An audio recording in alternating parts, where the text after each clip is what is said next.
Hello friends, welcome to your channel Gyan for exam. मैं अमरजीत कुमार। आज के इस वीडियो में जानेंगे डिस्ट्रिक्ट ऑफ बिहार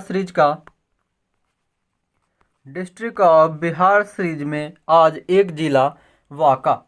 बांका वही जिला जो कि सबसे बिहार के दक्षिण में और झारखंड राज्य से लगा हुआ एक जिला है, जहाँ पे कि मंदार पहाड़ी प्रसिद्ध है। इन सभी के बारे में, जो कि एक समय पे भागलपुर का भाग रहा करता था, इन सभी के बारे में जानेंगे। जो आज चैनल पे नए हैं वो चैनल को सब्सक्राइब कर लेंगे, साथ ही बेल आइकन को ऑन कर लेंगे, जिससे आपको समय समय पे नोटिफिकेशन मिलता रहे। और साथ ही वीडियो को ज़्यादा से ज़्यादा लोगों तक शेयर, लाइक, कमेंट्स जरूर करेंगे। मैं बता दूं, पीडीएफ के लिए आप लोग ग्रुप ज्वाइन करेंगे, जिसका लिंक डिस्क्रिप्शन में दिया गया है। और साथ ही हमारे द्वारा अभी चलाया जा रहा है एक सुपर टॉपिक सीरीज, इसे आप लोग जरूर ज्वाइन करेंगे, जिसमें आपको बिहार यूपी दरोगा 2020-21 की नई वैकेंसी के लिए डेली होमवर्क सीरीज दिया जाता है। उसे आप लोग कंप्लीट करेंगे और एक फिर सेट प्रैक्टिस करेंगे। चलिए, आज बात कर रहे हैं हम लोग बिहार का एक जिला बांका, जो कि आप देख सकते हैं मैप में सबसे दक्षिण में और उसके साथ लगा हुआ एक अंतर्राज्यीय झारखंड राज्य बसा है। तो हम लोग जानते हैं जिला के बारे में। अगर जिला को एक नज़र में लें तो बांका जिला भारत के बिहार राज्य का एक जिला है, जिसका मुख्यालय बांका में पड़ता है। उसके अगर क्षेत्रफल की बात करें तो 3109 किलोमीटर स्क्वायर उसकी क्षेत्रफल है, और जनसंख्या 2011 के अनुसार 2,34,763। वही बात करें अगर इसकी फॉर्मेशन की इस्टेब्लिशमेंट कब हुई, तो बांका जिला 21 फरवरी 1991 को भागलपुर से अलग होकर के बना था। भागलपुर से अलग होकर के ये बना था। इस कारण से हम कह सकते हैं कि इस बांका और भागलपुर की समानताएं बहुत सारी सेम रहेगी। तो कुछ चीज़ें हम जानेंगे बांका के बारे में, तो उसके फैक्ट्स को बांका में जानेंगे, और जब अगला जिला भागलपुर होगा तो भागलपुर के बारे में भी वही सेम चीज़ जानेंगे। चलिए, इसकी फॉर्मेशन कब हुई? 21 फरवरी 1991 को। ये पहले भागलपुर जिले का एक अनुमंडल हुआ करता था, जो कि बाद में 1991 में इसे बांका जिला घोषित किया गया। यहाँ की घनत्व की बात करें, जनसंख्या घनत्व की, तो 670 व्यक्ति पर किलोमीटर स्क्वायर पे स्थित है। वही साक्षरता दर की बात करें तो साक्षरता दर जो राष्ट्रीय लेवल पे होनी चाहिए उससे बहुत कम है, 58.17%। लिंग अनुपात की बात करें तो 907/1000, 907 यहाँ की लिंग अनुपात है। और प्रखंडों की संख्या बात करें तो कुल ब्लॉक की संख्या 11 है। वहीं यहाँ पे कुल लगभग 2000 गांव हैं, और मुख्य दो नगर पालिका हैं, बांका और अमरपुर। बांका और अमरपुर यहाँ की दो नगर पालिका है। और कुल पुलिस स्टेशन की बात करें तो कुछ 16 पुलिस स्टेशन है। वहीं अगर बिहार विधानसभा की बात करें, उसकी भागीदारी की, तो कुल 5 सीटें आती है, जिनमें बांका, बेलहर, अमरपुर, कटोरिया और धौरैया है। ये सभी बिहार विधानसभा में अपनी सहभागिता के रूप में अपने स्थान को बनाए रखा है। वहीं भारतीय संसद में लोकसभा के साथ उसकी संख्या देखें तो सिर्फ एक निर्वाचन क्षेत्र है, और बिहार राज्य के बांका जिला से एक निर्वाचन क्षेत्र सिर्फ बांका।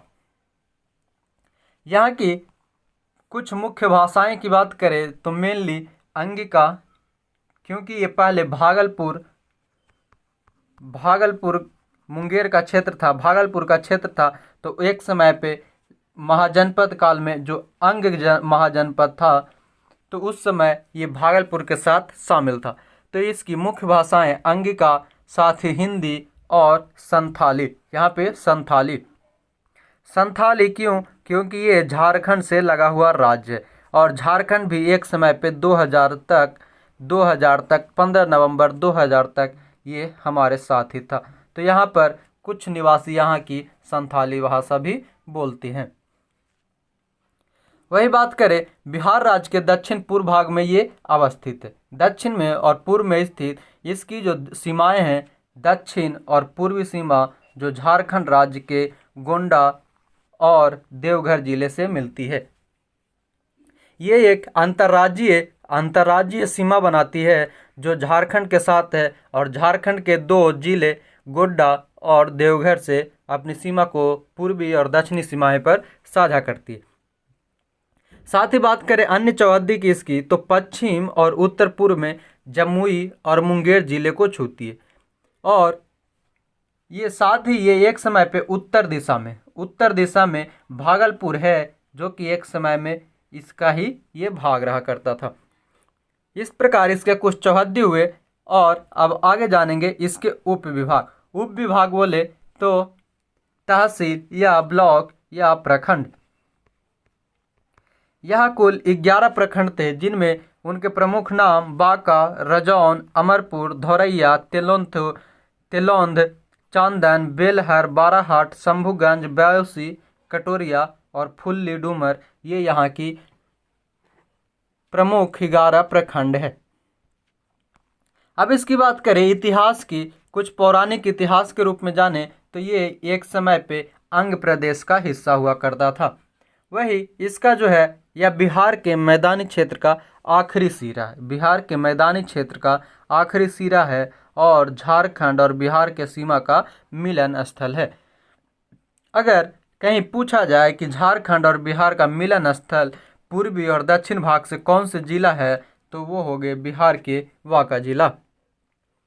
वही बात करें यहाँ आवागमन के लिए कौन से हवाई अड्डे की प्रयोग की जाती है, तो गया और पटना हवाई अड्डा, क्योंकि बिहार में सिर्फ 2 ही हवाई अड्डे हैं, गया और पटना, जिसमें गया जो है इंटरनेशनल हवाई अड्डा है, जबकि पटना सिर्फ नेशनल हवाई अड्डा है।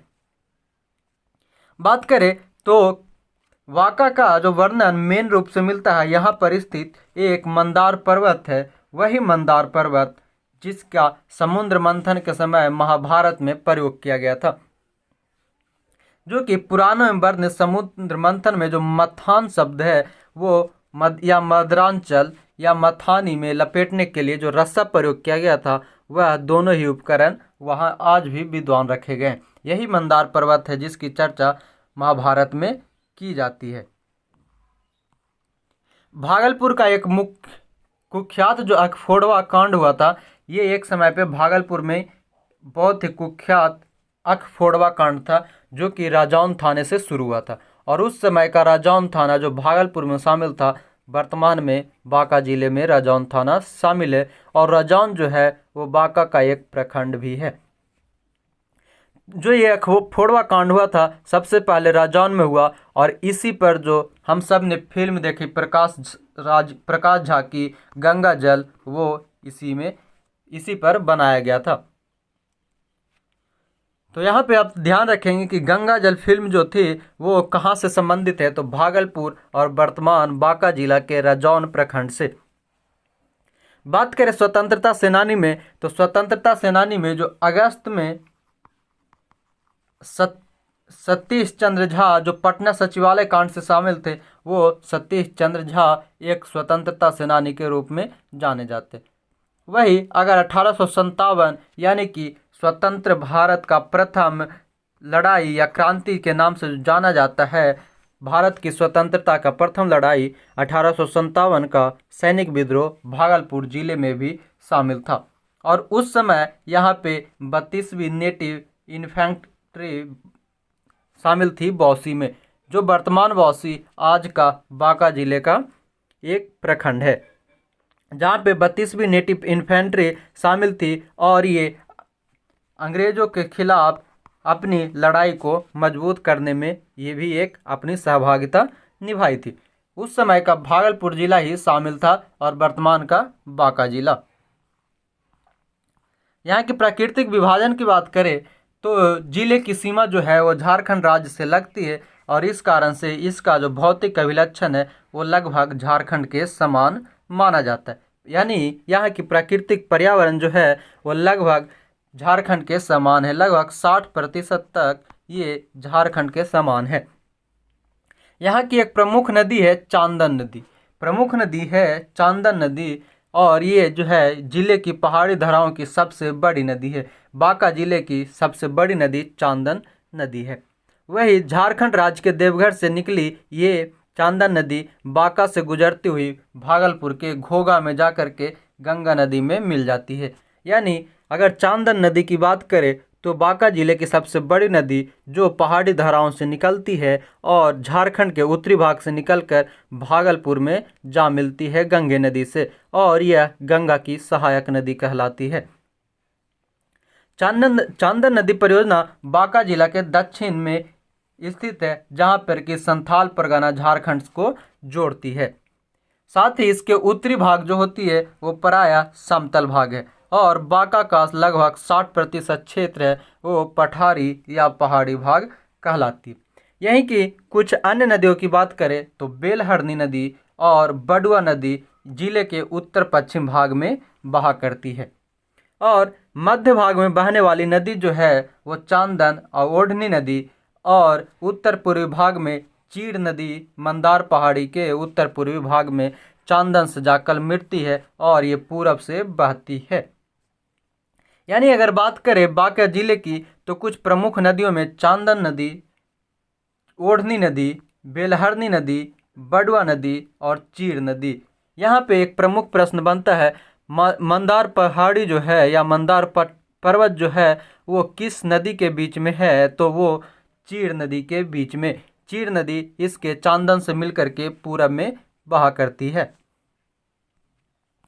बात कर ले वनस्पति एवं वन्य जीव की तो यहाँ पे जिले में वन संपदा जो है वो भरपूर मात्रा मिलती है, क्योंकि यह झारखंड से लगा हुआ क्षेत्र है। और झारखंड, अगर बात करें कुछ झारखंड की, जब ये 15 नवंबर 2000 को बनाया गया था तब इसका नाम झारखंड इन्हीं जंगलों की वजह से झारखंड नाम दिया गया था। झारखंड का मतलब ही है वनों का प्रदेश। तो यहाँ पे प्रमुख रूप से कुछ प्रखंड की बात करें तो बांका प्रखंड, बौंसी प्रखंड, कटोरिया प्रखंड, ये सभी में वन संपदा भरपूर मात्रा में मिलती है, क्योंकि ये झारखंड से लगी सीमा है। वहीं पे यहाँ पे कुछ प्रमुख वृक्षों की बात करें तो साल के वृक्ष, आसन की वृक्ष, आबनुस की वृक्ष, केंदू, महुआ, ये सभी बहुतायत मात्रा में मिलती है। साथ ही यहाँ पर आप आम, अन्य भी फलों की फसल पेड़ें देख सकते हैं। यहाँ पे तसर कीट के द्वारा आसन वृक्ष पर किया जाता है। तसर कीट जो होती है उसका पालन आसन वृक्ष पर किया जाता है। यहाँ पे ये प्रमुख प्रश्न बनती है, तसर कीट का पालन किस वृक्ष पर की जाती है? सही आंसर आसन वृक्ष पर। आप सभी यहाँ से मैं बता दूं, आप लोग नोट्स बनाते जाना। पहले तो कि ऑलरेडी ये नोट्स ही है, अब यहाँ से आप लोग चाहें तो नोट्स भी बनाते जा सकते हैं। और मैं प्रयास कर रहा हूँ जल्द ही सभी जिले का ऑब्जेक्टिव भी आपको दूंगा। सभी जिलों का ऑब्जेक्टिव आपको दिया जाएगा, आप वहाँ से ऑब्जेक्टिव प्रश्न को भी जरूर करेंगे। बात कर ले अगर जलवायु की तो यहाँ की जो जलवायु है वो ग्रीष्म और शीत ऋतु दोनों यहाँ पे जलवायु पाई जाती, और ये ज़्यादातर जो लक्षण रखते हैं वो झारखंड राज्य के जैसा लक्षण रखता है। और यहाँ पे बारिश का जो कारण है वो दक्षिण पश्चिम मानसून है। दक्षिण पश्चिम मानसून से यहाँ पर जलवायु होती है, मानसून हुआ करती है। सिंचाई की बात करें तो यहाँ पे कुछ प्रमुख सिंचाई परियोजनाएं हैं, जो कि पंचवर्षीय योजनाओं के द्वारा जब स्वतंत्रता सरकार आई तो 1950-52 के जो सरकार थी उस समय पंचवर्षीय योजना की जब शुरुआत की गई, वर्तमान का जो पंचवर्षीय योजना यानी कि योजना आयोग जो है नीति आयोग कहलाता है, तो जब स्वतंत्रता के समय पंचवर्षीय योजना आयोग द्वारा चलाई गई थी तब कुछ पंचवर्षीय योजना के द्वारा सिंचाई योजनाएं बांका जिले में शामिल की गई थी। बांका जिला यानी कि उस समय भागलपुर के नाम से जो जाना जा रहा था, तो हम लोग अगर जब पढ़ेंगे आगे जब भागलपुर जिला तो ये सभी हमें पढ़ने को वहाँ पर भी मिलेगा। तो बात करें कुछ प्रमुख सिंचाई योजना की तो चांदन जलाशय सिंचाई योजना चांदन नदी पर, कझिया डाढ़ सिंचाई योजना, बडुआ जलाशय सिंचाई योजना, चांदन बेलासी सिंचाई स्कीम जो बांका में स्थित है, ओढ़नी जलाशय परियोजना बांका के फुल्ली डूमर में शामिल है और लक्ष्मीपुर जलाशय परियोजना जो बौंसी प्रखंड में स्थित है। इस प्रकार से वहाँ के कुछ प्रमुख 6 सिंचाई योजनाएं या परियोजनाएं शामिल है। साथ ही यहाँ पे सिंचाई के लिए ज़्यादातर जलाशय का प्रयोग किया जाता है और वर्तमान समय पे जब सरकार ने ध्यान दी तो अब नलकूप और बिजली यानी विद्युत की जब सप्लाई ज़्यादा होने लगी तो अब नलकूप या मोटर से भी सिंचाई की प्रक्रिया पूरी की जाती है। और अब यहाँ पे जो फसल की उत्पादकता थी वो फसल की उत्पादकता बढ़ गई है क्योंकि सिंचाई परियोजनाएं के कारण यहाँ पे अच्छे ढंग से पानी की सुविधाएं मिल जाती है। बात करें खान और खनिज की, यहाँ पे पाए जाने वाले खान तो सबसे प्रमुख है एक बालू जो कि चांदन और ओढ़नी नदी से निकाली जाती है। उसके बाद है चीनी मिट्टी। चीनी मिट्टी जो है यहाँ पे चीनी मिट्टी, फायर क्ले और अब्रक प्रमुख रूप से मिलते हैं। वही यहाँ पे चीनी मिट्टी जो है बांका के निकट समुखिया और कटोरिया क्षेत्र में सबसे ज़्यादा पाया जाता है। यहीं पे स्थित जो चीनी मिट्टी का जो खनन प्रक्रिया करता है वो भागलपुर पॉटरी लिमिटेड द्वारा की जाती है। बांका जिले में जो चीनी मिट्टी और खनिज का जो खनन किया जाता है वो भागलपुर पॉटरी लिमिटेड द्वारा की जाती है और यहाँ पे ही स्थित है कटोरिया के फुलहारा में अब्रक का भंडार। कटोरिया के फुलहारा में बांका जिले में अब्रक का भंडार भी पाया गया है। वही यहाँ पे कुछ अन्य प्रमुख खनिज ग्रेनाइट जो कि टोना पठार में ग्रेनाइट और गलेना के भंडार है। वही अमरपुर में कुछ गुड़ बनाने की मिलें स्थापित है जिसमें लगभग 65 गुड़ मिलें शामिल है। वहीं यहाँ पे अन्य रोजगार की बात करें तो यहाँ पे तसर की बुनाई का कार्य किया जाता है। तसर की बुनाई का कार्य किया जाता है वो अमरपुर प्रखंड में ज़्यादा प्रचलित है। साथ ही स्टोन क्रशर उद्योग यहाँ पे बौंसी क्षेत्र में पाया जाता है जहाँ पे कि स्टोन क्रशर जो है वो सस्ता उद्योग के रूप में स्थापित किया गया है। वहीं यहाँ पे स्थित शिव शंकर केमिकल्स वर्क्स है जो राजौन में भागलपुर की सीमा के पास शामिल है और ये जितने रासायनिक क्रियाएं होती है वो शिव शंकर केमिकल वर्क्स के द्वारा की जाती है। यहाँ की मुख्य आकर्षण यानी पर्यटक के तौर पर देखें तो सबसे प्रमुख है मंदार की पहाड़ी जिसकी कुल ऊंचाई लगभग 800 फीट है और ये सागर मंथन में इसका प्रयोग किया गया था। जो मंदार पर्वत है वो महाभारत काल के स्कंद पुराण में इसका वर्णन मिलता है। अगर अन्य बात की बात करें मंदार पहाड़ी से संबंधित तो कालिदास के जो कुमार संभव है वो इस पहाड़ी पर विष्णु के पद चिन्ह के बारे में बताया गया है। कालिदास की जो पुस्तक थी कुमार संभव वहाँ पे ये वर्णन किया गया है कि मंदार पहाड़ी पर भगवान विष्णु के पद चिन्ह पाए गए। साथ ही जैन धर्म के जो 12वें तीर्थकर थे इन्होंने इस पहाड़ी पर निर्वाण भी किया था। वही मंदार हिल की जो सबसे बड़ी विशेषता है वो इसकी चोटी पर स्थित एक प्रमुख झील है। साथ ही यहाँ पर एक पापहरनी तालाब है जहाँ पे कहा जाता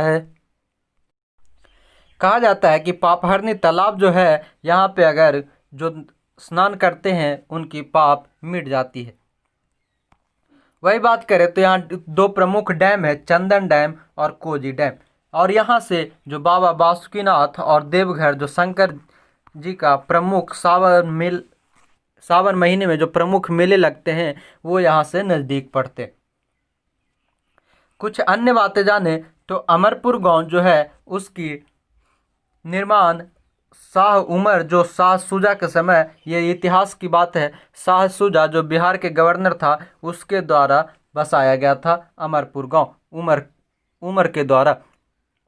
वही असौता गांव की बात करें तो यह महारानी चंद्र ज्योति द्वारा खड़गपुर छोड़ने के बाद बसाया गया था असौता गांव को और महारानी ने यहाँ पे असौता में एक किला और एक कुंड का निर्माण कराया था। ये महारानी खड़गपुर से भाग करके बिहार के बांका, वर्तमान बांका और उस समय का भागलपुर में आ बसी थी।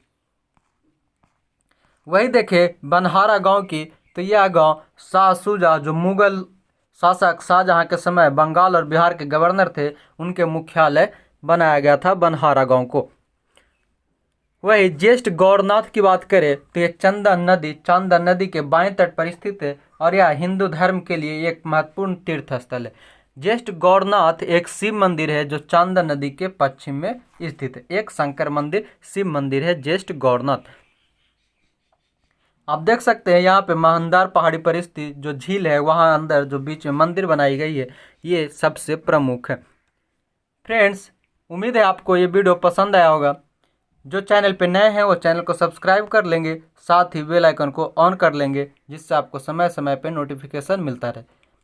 और वीडियो को ज़्यादा से ज़्यादा लोगों तक शेयर करेंगे।